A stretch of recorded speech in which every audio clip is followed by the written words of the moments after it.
Yes, please. Jasmine Crockett recently. Jasmine Crockett. Remember what I said? Is she a relation to the late great David Crockett? I don't think so. Jasmine Crockett, let me tell you, before you even ask, she's a very low IQ person. I mean, if we ever had to pass an aptitude test, that's the one should take one because she shouldn't even be in the crowd. So I have no idea what you're going to, but I don't think we should waste our time. This is a low IQ person who I can't even believe is a congressperson. Between her and Ilhan Omar and the group. You know, I met the head of Somalia. Did you know that?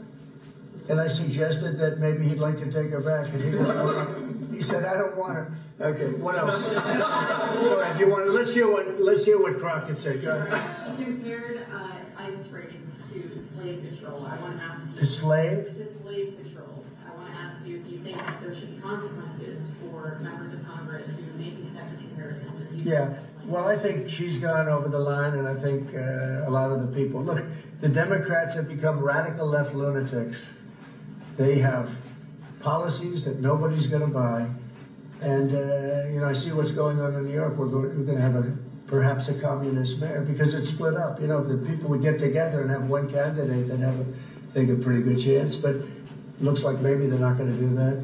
But we're going to end up with a communist mayor. It's not even believable, my beautiful New York. When I left New York to become president, it was a great place. But it was the beginning of bad things because we had de Blasio had just started as mayor. And I said, this guy's this guy's a real nut job. Went to Harvard to teach management. Can you believe it? He went to Harvard to teach city management along with the mayor of Chicago, who went to Harvard to teach me. The two of them are teaching how to manage a city manage it into hell is what they do. But that was the beginning, and now we're going to go a step further. Now we're going with the communists. Can I be honest? I think it's the greatest thing to ever happen to the Republican Party.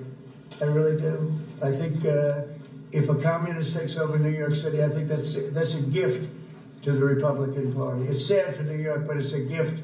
And New York will recover because, you know, sometimes you need a shock like that to straighten you out. But it's politically, it's probably a very good thing.